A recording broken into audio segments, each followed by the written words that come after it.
اور یہ کہتے ہیں جنت میں ہرگز کوئی داخل نہ ہوگا مگر وہ جو یہودی ہو یا عیسائی، یہ ان کی آرزویں ہیں۔ کہہ دیجئے لاؤ اپنی دلیل اگر تم سچے ہو۔ بلا بلا من اسلم وجہہ للہ وہو محسن فلہ اجرہ عند ربہ ولا خوف علیہم ولا ہم یحزنون۔ ہاں، جس نے اپنا چہرہ اللہ کے لیے جھکا دیا، ہر کام اللہ کے لیے کرنے والا ہے، اور وہ نیک عمل کرنے والا بھی ہو، کام درست بھی ہو، یعنی نیت بھی اچھی ہے، طریقہ بھی سنت کے مطابق ہے، تو اس کا اجر اس کے رب کے پاس ہے۔ ایسے لوگوں کو نہ کوئی خوف ہوگا اور نہ وہ غمگین ہوں گے۔ تو جو بھی کوئی کام کرنا ہو اس میں دو چیزوں کو مد نظر رکھیں۔ اپنا چہرہ اللہ کے لیے جھکا دے۔ کیا مطلب کہ اللہ میں یہ کام صرف اور صرف آپ کے لیے کر رہی ہوں، یہ آپ کے لیے ہے، میرا یہ عمل آپ کے لیے۔ آج آپ نے دعا بھی سیکھی ہے نا، اللہم اجعل عملی کلہ صالحا واجعلہ لوجہک خالصا ولا تجعل لأحد فیہ شیئا، کہ اللہ میرے سارے عمل نیک ہوں اور آپ کے چہرے کی خاطر، یعنی اس کے بدلے مجھے آپ کے چہرے کا دیدار ملے، اور کسی اور کے لیے اس میں کوئی حصہ نہ رکھ، سارے کا سارا تیرے لیے، میرا سب کچھ تیرے لیے۔ قل ان صلاتی و نسکی و محیای و مماتی للہ رب العالمین، میری نماز، میری قربانی، میری زندگی، میری موت، سب کچھ اللہ رب العالمین کے لیے۔ اگر اللہ سے اجر چاہیے تو پھر سب کچھ اللہ ہی کے لیے کرنا ہوگا۔ اور جن لوگوں کی زندگی ایسی ہوتی ہے پھر ان کی زندگیوں سے خوف اور غم نکل جاتا ہے، کیونکہ ان کو پتا ہے کہ ان کے پیچھے ایک بہت بڑا سہارا ہے۔ اور یہودی کہتے ہیں کہ عیسائی کسی چیز پر نہیں، اور عیسائی کہتے ہیں کہ یہودی کسی چیز پر نہیں، حالانکہ یہ سب کتاب الہی پڑھتے ہیں۔ انہی کی طرح کی بات ان لوگوں نے بھی کہی جو کچھ بھی علم نہیں رکھتے۔ بس قیامت کے دن اللہ ان کے درمیان اس معاملے میں فیصلہ کر دے گا جس میں وہ اختلاف کیا کرتے تھے، اور اس سے بڑا ظالم اور کون ہوگا جو اللہ کی مسجدوں میں اس کا نام ذکر کیے جانے سے روکے اور ان کی ویرانی کے لیے کوشاں ہو۔ ان لوگوں کو زیب نہیں دیتا کہ وہ ان میں داخل ہو مگر ڈرتے ہوئے۔ مسجد میں کیسے داخل ہونا چاہیے؟ اللہ کے ڈر کے ساتھ، ادب کے ساتھ، احترام کے ساتھ، اور جو ایسا نہ کرے ان کے لیے دنیا میں بھی رسوائی ہے اور آخرت میں بھی ان کے لیے بہت بڑا عذاب ہے۔ وَلِلَّهِ الْمَشْرِقُ وَالْمَغْرِبُ فَأَيْنَمَا تُوَلُّوا فَثَمَّ وَجْهُ اللَّهِ إِنَّ اللَّهَ وَاسِعٌ عَلِيمٌ۔ اور مشرق و مغرب تو اللہ ہی کے ہیں، لہٰذا جس طرف بھی تم رخ کرو گے بس وہی اللہ کا چہرہ ہے، بے شک اللہ وسعت والا بہت علم والا ہے۔ اور یہ لوگ کہتے ہیں کہ اللہ نے بیٹا بنا رکھا ہے، پاک ہے وہ، بلکہ اسی کے لیے ہے جو کچھ آسمانوں اور زمین میں ہے، سب اسی کے فرما بردار ہیں۔ جو آسمانوں اور زمین کا مالک ہے اس کو بیٹے کی ضرورت نہیں ہے۔ بدیع السماوات والارض وَإِذَا قَضَى أَمْرًا فَإِنَّمَا يَقُولُ لَهُ كُن فَيَكُونُ، آسمانوں اور زمین کا نئے سرے سے پیدا کرنے والا ہے، اور جب وہ کسی کام کا فیصلہ کرتا ہے تو اس کے لیے بس یہی کہتا ہے کہ ہو جا، تو وہ ہو جاتا ہے۔ یہ ہے کن فیکون۔ اللہ تعالیٰ سے جب دعا کیا کرے نا، کہا کرے یا اللہ آپ کے لیے تو بس کن فیکون ہے، آپ کے لیے تو کوئی مشکل نہیں، آپ میرے حق میں بھی کن کہہ دیں، میری یہ مشکل آسان کر دیں، میرا یہ کام آسان کر دیں۔ تو اللہ تعالیٰ کے لیے کچھ مشکل، اللہ سبحانہ تعالیٰ سے نا لاڈ کیا کریں، پیار سے مختلف طرح کی آیات اور اس کے اچھے اچھے ناموں کا واسطہ دے کر اس سے بات کیا کریں، اللہ سے دل کی باتیں کیا کریں، اللہ سے اپنے غم اور دکھ کا اظہار کیا کریں۔ انما اشکو بثی وحزنی الی اللہ، کیونکہ وہ سنتا ہے۔ بندوں کے سامنے جب ہم لمبی کہانی ڈالتے ہیں نا تو وہ سنتے بھی نہیں، کان بند کر لیتے ہیں، ان کا دل اچاٹ ہو رہا ہوتا ہے۔ لیکن اللہ سبحانہ تعالیٰ وہ تو ہماری آہیں بھی سنتا ہے، ہماری سسکیاں بھی سنتا ہے، ہمارے دل کے اندر اٹھنے والے خیالات تک کو جانتا ہے، لہٰذا اپنا رخ اللہ کی طرف کر لیں۔ اور جو لوگ علم نہیں رکھتے وہ کہتے ہیں کہ اللہ ہم سے کلام کیوں نہیں کرتا۔ سبحان اللہ، آپ اپنے آپ کو کیا سمجھتے ہیں؟ یا ہمارے پاس کوئی نشانی ہی آ جاتی۔ اسی طرح ان لوگوں نے جو ان سے پہلے تھے ایسی ہی بات کہی۔ ان سب کے دل آپس میں ملتے جلتے ہیں، بے شک ہم نے ان لوگوں کے لیے جو یقین رکھتے ہیں نشانیاں کھول کر بیان کر دی ہیں۔ انا ارسلناک بالحق بشیرا ونذیرا ولا تسأل عن اصحاب الجحیم، یقیناً ہم نے آپ کو حق کے ساتھ خوشخبری دینے والا اور ڈرانے والا بنا کر بھیجا ہے، اور آپ سے دوزخ والوں کے بارے میں نہ پوچھا جائے گا۔ یہاں ایک اہم بات کر دی گئی ہے جو قرآن مجید میں بارہا دہرائی جاتی کہ نبی صلی اللہ علیہ وسلم نے خوشخبری بھی دی اور لوگوں کو ڈرایا بھی۔ یہی اعتدال کی راہ ہے۔ تربیت کا یہی اچھا طریقہ ہوتا ہے کہ محبت سے بات بھی کی جائے، اور اگر کوئی کام نہ کرے تو اس کے ساتھ فرم بھی ہوا جائے، اس کو خبردار بھی کیا جائے کہ اس کے اچھے کانسیکوینسز نہیں ہوں گے۔ جب ہم کہتے ہیں نا اللہ ہے بس پیار ہی پیار، تو یہ ایک غلط عقیدہ ہے۔ اللہ تعالیٰ پیار تو کرتا ہے، اس کی رحمت ہر چیز پر چھائی ہوئی ہے، لیکن وہ ناراض بھی ہوتا ہے، غضبناک بھی ہوتا ہے، وہ سزا بھی دیتا ہے۔ اس نے صرف جنت نہیں بنائی، اس نے جہنم بھی بنائی ہے۔ لہٰذا خوشخبری ہے کن کے لیے؟ جو اچھے کام کریں، اور ڈراوا ہے کن کے لیے؟ جو اس کی نافرمانیاں کریں۔ وَلَن تَرْضَىٰ عَنْكَ الْيَهُودُ وَلَا النَّصَارَىٰ حَتَّىٰ تَتَّبِعَ مِلَّتَهُمْ، اور یہود و نصارہ آپ سے ہرگز راضی نہ ہوں گے جب تک آپ ان کی ملت کی پیروی نہ کریں۔ کہہ دیجئے کہ بے شک اللہ کی ہدایت ہی اصل ہدایت ہے۔ قُلْ إِنَّ هُدَى اللَّهِ هُوَ الْهُدَىٰ، اور اگر علم آ جانے کے بعد آپ نے ان کی خواہشات کی پیروی کی تو آپ کے لیے اللہ سے بچانے والا نہ کوئی دوست ہوگا، نہ کوئی مددگار۔ بڑی ہی اہم بات یہاں کی گئی ہے کہ ہدایت اللہ کی طرف سے آتی ہے، کسی فرقہ واریت میں ہدایت نہیں ہوتی۔ ہدایت قرآن و سنت سے ملتی ہے، جو اللہ کی طرف سے خالص علم کے چشمے ہیں، جو ہمارے لیے وافر مقدار میں موجود ہیں، جو ہماری تمام ضروریات پوری کرتے ہیں۔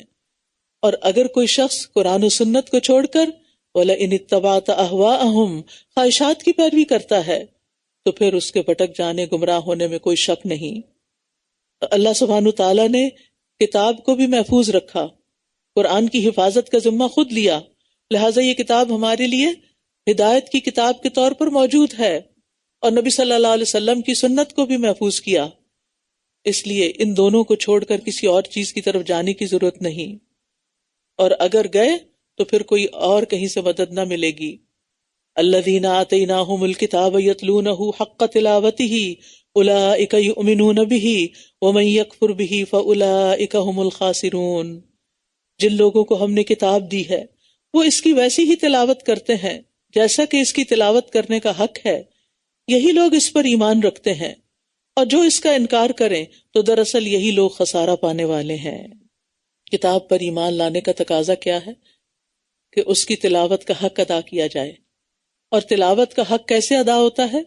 سب سے پہلے تو اس پر ایمان لا کر، پھر اس کے الفاظ کو درست پڑھ کر، پھر اس کے معنی کو جان کر، پھر اس میں مزید غور و فکر اور تدبر کر کے، پھر اس پر عمل کر کے، اور پھر اس کو پڑھ کے سنا کر، دوسروں کو سکھا کر، تو اس کتاب کا حق تلاوت ادا کرنا ہے۔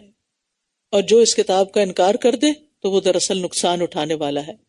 پھر فرمایا یا بنی اسرائیل اذکروا نعمتی التی انعمت علیکم وانی فضلتکم علی العالمین، اے بنی اسرائیل میری اس نعمت کو یاد کرو جو میں نے تم پر انعام کی تھی، ان میں انبیاء بھیجے، ان میں بادشاہ بھیجے، انہیں دین اور دنیا کی نعمتیں عطا کی۔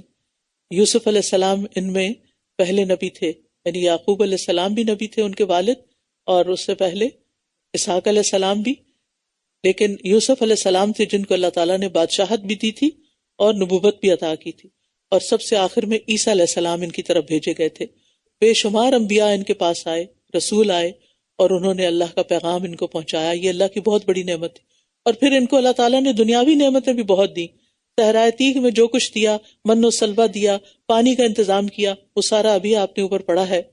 اور پھر سب سے بڑی بات یہ کہ اس دور کے لوگوں کے لیے انہیں چن لیا گیا، وَأَنِّي فَضَّلْتُكُمْ عَلَى الْعَالَمِينَ، اور بے شک میں نے تمہیں تمام جہانوں پر فضیلت بخشی تھی، یعنی بیسیکلی تمام جہان والوں پر فضیلت بخشی تھی۔ کیوں؟ تاکہ وہ لوگوں کو اللہ کا پیغام پہنچائے۔ اللہ نے ان کو اپنی کتاب کے لیے چنا اور پھر دوسرے لوگوں کی ہدایت کا ذمہ ان پہ ڈالا، لیکن انہوں نے اپنی ذمہ داری نہیں پوری کی تو دوسری قومیں ان پر چڑھ دوڑیں۔ بنی اسرائیل سے جب یہ فضیلت لے لی گئی، اس کے بعد یہ فضیلت کس کو ملی؟ امت مسلمہ کو۔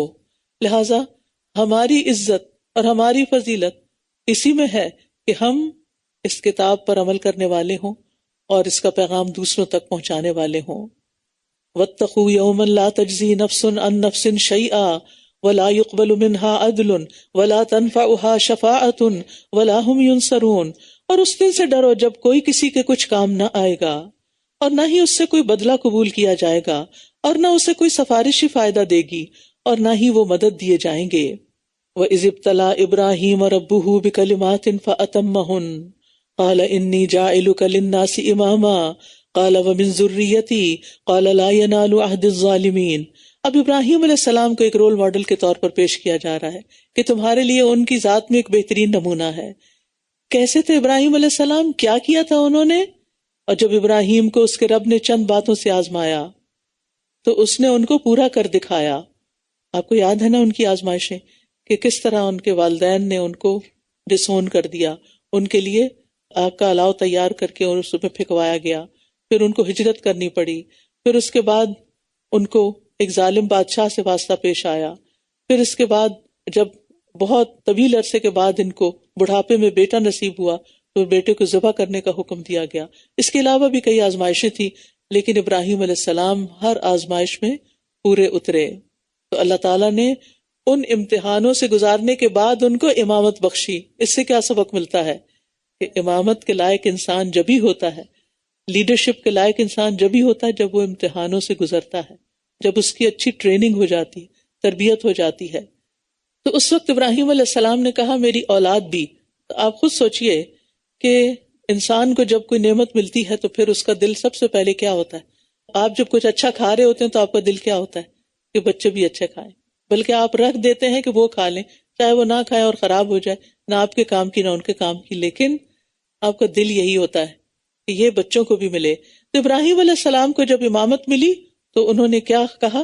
وَمِن ذُرِّيَّتِي، میرے بچوں کو بھی کہا، میری اولاد میں سے بھی۔ فرمایا میرا عہد ظالموں تک نہیں پہنچتا، آپ کی اولاد میں سے لیڈرشپ ان کو نہیں ملے گی جو ظالم ہوں گے، جو آپ کے طریقے پر نہیں چلیں گے۔ اور جب ہم نے اس گھر کو یعنی کعبہ کو لوگوں کے لیے لوٹ کر آنے اور امن کی جگہ بنایا اور حکم دیا کہ مقام ابراہیم کو نماز کی جگہ بنا لو، اور ہم نے ابراہیم اور اسماعیل کو تاکید کی کہ تم دونوں میرے گھر کو طواف کرنے والوں اور اعتکاف کرنے والوں اور رکوع اور سجدہ کرنے والوں کے لیے پاک رکھو۔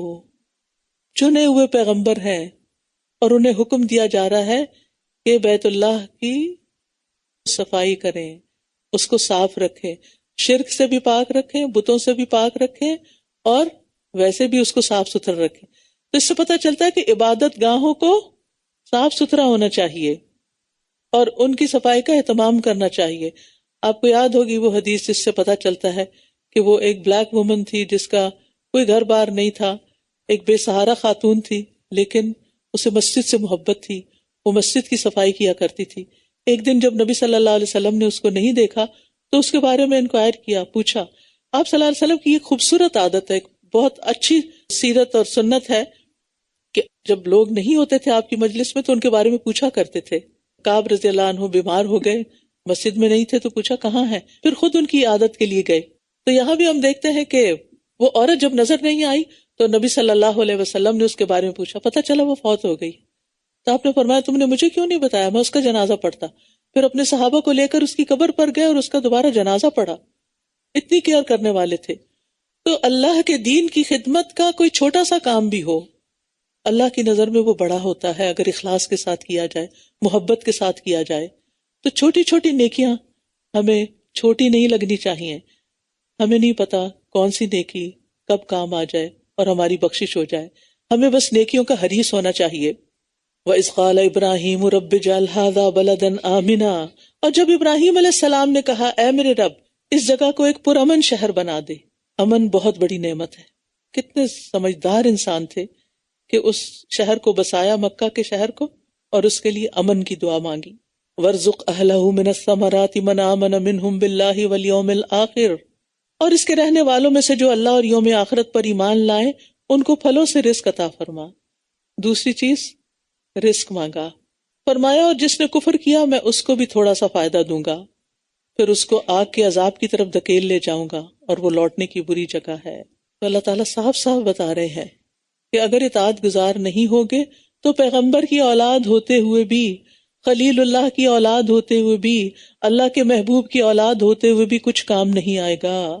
وَإِذْ يَرْفَعُ إِبْرَاهِيمُ الْقَوَاعِدَ مِنَ الْبَيْتِ وَإِسْمَاعِيلُ رَبَّنَا تَقَبَّلْ مِنَّا إِنَّكَ أَنْتَ السَّمِيعُ الْعَلِيمُ۔ اور جب ابراہیم اس گھر کی بنیادیں اونچی کر رہے تھے، بیت اللہ کی تعمیر کر رہے تھے، اور اسماعیل بھی، اور دعا کر رہے تھے، اے ہمارے رب ہم سے قبول فرما لے۔ سبحان اللہ، اس سے بڑی سعادت کیا ہو سکتی ہے کہ انسان کو اللہ کا گھر تعمیر کرنے کا موقع ملے، اور دل ان کے ڈر رہے ہیں، اتنی بڑی نیکی کرنے کے باوجود ڈر رہے ہیں، اور دعا کر رہے ہیں اللہ پاک آپ اس کو قبول کر لیں، بے شک تو ہی خوب سننے والا، خوب جاننے والا ہے کہ ہم کس دل اور کس محبت کے ساتھ اس گھر کو بنا رہے ہیں۔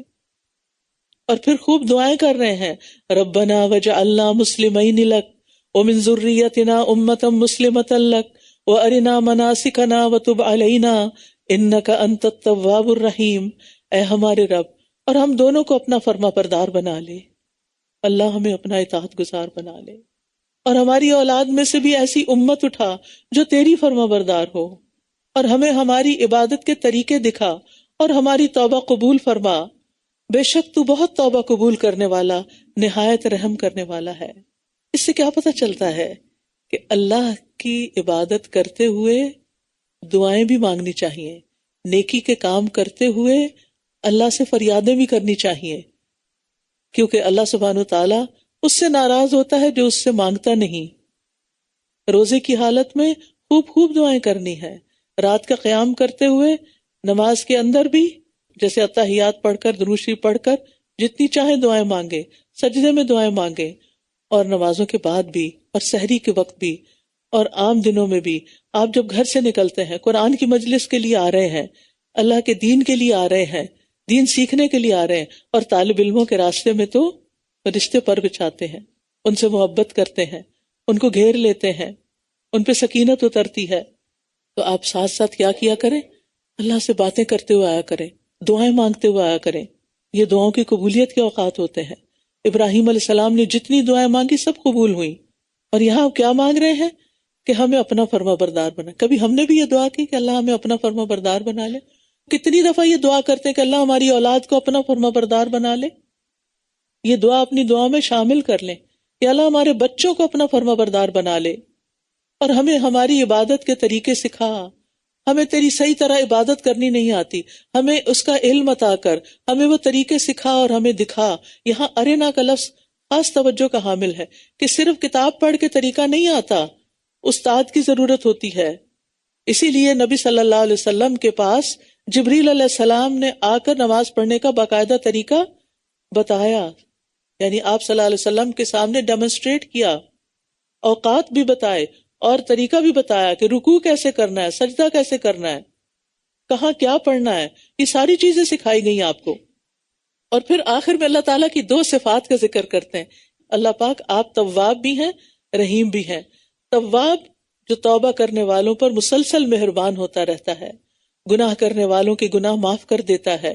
جو بھی اللہ سے سچی توبہ کرتا ہے اللہ تعالیٰ اس پر مہربان ہو جاتا ہے، اور ان کو پھر مزید توبہ کی توفیق دیتا ہے، اور ان کے گناہوں سے درگزر کرتا ہے۔ اللہ تعالیٰ بہت بخشش فرمانے والا، بڑا ہی مہربان ہے۔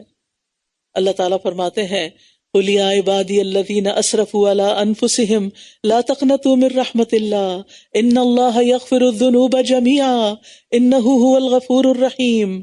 کہہ دیجئے اے میرے بندو جنہوں نے اپنی جانوں پر زیادتی کی، اللہ کی رحمت سے نا امید نہ ہونا، بے شک اللہ سب کے سب گناہ بخش دیتا ہے، بے شک وہی تو بے حد بخشنے والا، نہایت رحم فرمانے والا ہے۔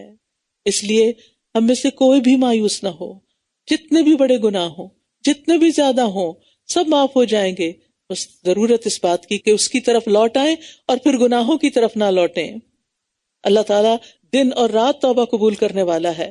اللہ تعالیٰ رات کے وقت اپنا ہاتھ پھیلاتا ہے تاکہ دن کا گناہ گار توبہ کر لے، اور دن کو اپنا ہاتھ پھیلاتا ہے تاکہ رات کا گناہ گار توبہ کر لے، یہاں تک کہ سورج اپنے مغرب سے طلوع ہو۔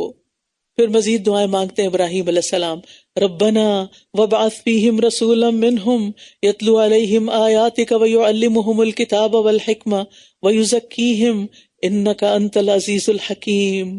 اے ہمارے رب، اور ان میں ایک رسول بھیج جو انہی میں سے ہو، جو ان پر تیری آیات کی تلاوت کرے، انہیں کتاب و حکمت کی تعلیم دے، ان کا تزکیہ کرے، بے شک تو ہی غالب خوب حکمت والا ہے۔ اور ابراہیم علیہ السلام کی یہ دعا بھی بعین ہی قبول ہو گئی۔ اللہ تعالیٰ نے رسول اللہ صلی اللہ علیہ وسلم کو مبعوث کیا بحیثیت رسول کے، جنہوں نے آ کر لوگوں پر آیات کی تلاوت کی، انہیں کتاب کی تعلیم دی، حکمت کی تعلیم دی، ان کا تزکیہ کیا۔ آج یہ 4 کام ہمیں بھی کرنے ہیں، اپنے ساتھ بھی اور دوسروں کے ساتھ بھی۔ یہ تھا ابراہیم علیہ السلام کا طریقہ کہ وہ آزمائشوں پر صابر تھے، عبادت گزار تھے، اور اللہ کے گھر کی تعمیر کرنے اور بڑے بڑے نیکی کے کام کرنے کے باوجود اللہ سے ڈرتے تھے اور خوب اللہ سے دعائیں مانگتے تھے۔ ہمارے اندر بھی یہی کردار ہونا چاہیے، اور ہمیں صرف اپنے لیے نہیں، صرف اپنے بچوں کے لیے نہیں، بچوں کے بچوں اور نسلوں کے لیے بھی دعائیں کرنی ہے کہ اللہ ان کو فتنوں کی سرزمین پر ثابت قدمی عطا کر ان کے اندر ایمان کا نور بھر دے، ان کے ایمان کی حفاظت فرما۔ وَمَن يَرْغَبُ عَن مِّلَّةِ إِبْرَاهِيمَ إِلَّا مَن سَفِهَ نَفْسَهُ، یہ ہے نا ابراہیم علیہ السلام کا طریقہ، اور اس طریقے سے جو منہ پھیرے اس کا کیا حال ہے۔ اور کون ہے جو ابراہیم کے طریقے سے بے رغبتی کرے؟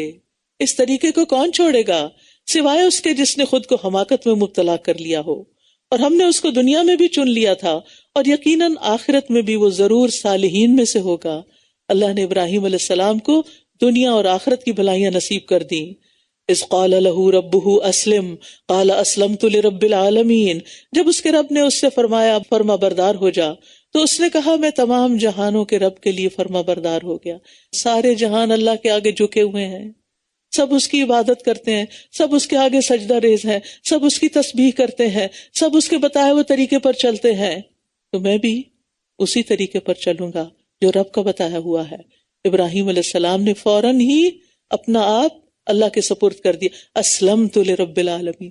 ہم کیا کہتے ہیں قرآن پڑھتے ہوئے؟ ہمیں بھی یہی کہنا ہے، اسلمت لرب العالمین، کہ مجھے بھی اپنے رب کی فرما برداری کرنی ہے۔ ابراہیم علیہ السلام دنیا سے جاتے ہوئے اپنے بچوں کو کیا تلقین کرتے ہیں؟ وَوَصَّى بِهَا إِبْرَاهِيمُ بَنِيهِ وَيَعْقُوبُ يَا بَنِيَّ إِنَّ اللَّهَ اصْطَفَىٰ لَكُمُ الدِّينَ فَلَا تَمُوتُنَّ إِلَّا وَأَنْتُمْ مُسْلِمُونَ۔ اور اسی بات کی وصیت ابراہیم اور یعقوب نے اپنے بیٹوں کو کی، اے میرے بیٹو، بے شک اللہ نے تمہارے لیے یہ دین چن لیا ہے، بس تمہیں ہرگز موت نہ آئے مگر اس حال میں کہ تم فرما بردار ہو۔ آج سوچیے ہم اپنے بچوں کے لیے کیا ول بنا کے جا رہے ہیں۔ ہمیں کس بات کی فکر ہے کہ ہمارے بعد ہمارے مال کا کیا ہوگا، ہماری پراپرٹی کا کیا ہوگا، ہمارے بچوں کا کیا ہوگا۔ ٹھیک ہے، آپ اس سرکاری ول کے اندر یہ باتیں نہیں بھی لکھ سکتے، تو ایک الگ ول تو بنائیے کہ جس میں اپنے بچوں کو دین پر قائم رہنے کی وصیت کر کے جائیے، تاکہ وہ اپنے بچوں کو آئندہ کریں اور آپ کی نسلوں میں ایمان محفوظ رہے۔ کیا تم اس وقت موجود تھے جب یعقوب کی موت کا وقت قریب آیا، جب اس نے اپنے بیٹوں سے پوچھا تم میرے بعد کس کی عبادت کرو گے؟ انہوں نے کہا ہم آپ کے معبود اور آپ کے باپ دادا ابراہیم اور اسماعیل اور اسحاق کے معبود کی عبادت کریں گے، جو ایک ہی معبود ہے اور ہم اسی کے فرما بردار ہیں۔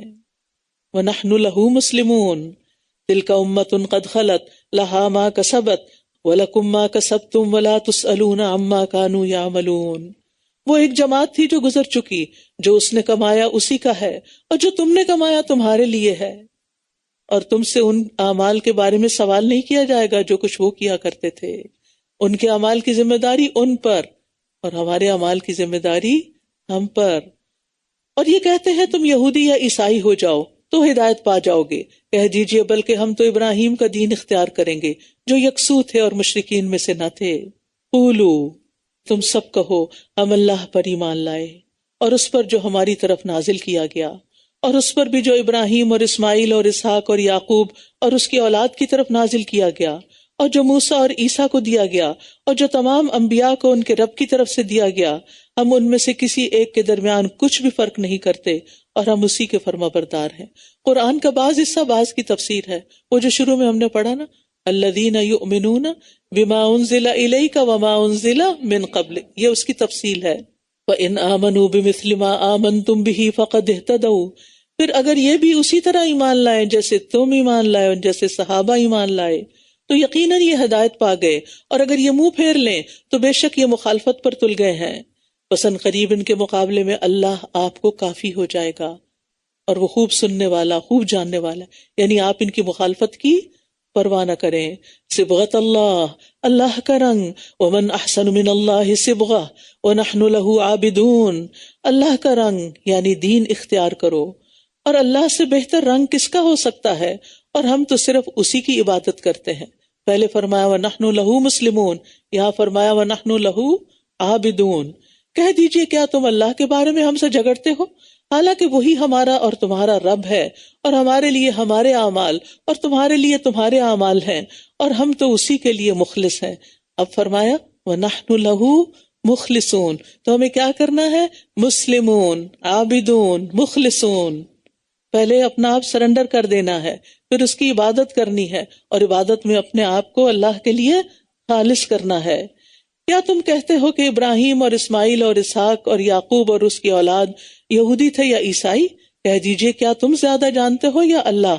اور اس سے بڑھ کر ظالم اور کون ہوگا جو اس گواہی کو چھپا لے جو اللہ کی طرف سے اس کے پاس ہو، اور جو کچھ تم کرتے ہو اللہ اس سے ہرگز غافل نہیں.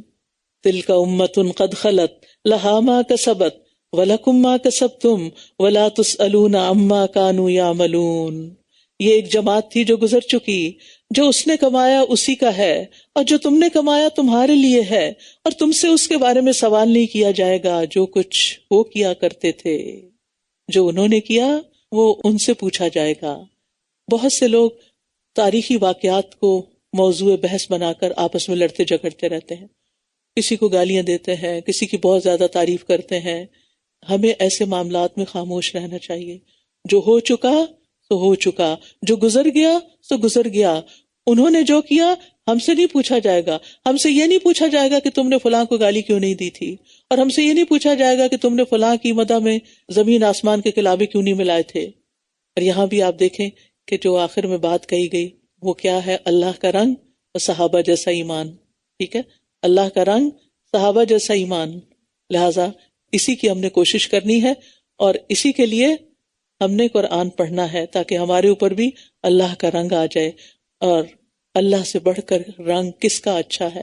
ہم دوسروں کے رنگ میں رنگنے کی کوشش کرتے ہیں اپنے آپ کو، تاکہ اپنے آپ کو وہاں اکاموڈیٹ کر سکیں، ایڈجسٹ کر سکیں، ان کی پسند کے بن جائیں. لیکن کیا واقعی آپ پسند کے بن گئے؟ نہیں. دنیا کی پسند کا بننا بڑا مشکل کام ہے، لیکن اگر آپ اللہ کے فرما بردار بنیں گے اور اللہ کے رنگ میں رنگیں گے تو اللہ کے محبوب بن جائیں گے. اللہ تعالی ہمیں اس کی توفیق عطا فرمائے. وآخر دعوانا ان الحمد للہ رب العالمین. سبحانک اللہم وبحمدک، اشہد ان لا الہ الا انت، استغفرک واتوب الیک. السلام علیکم ورحمۃ اللہ وبرکاتہ.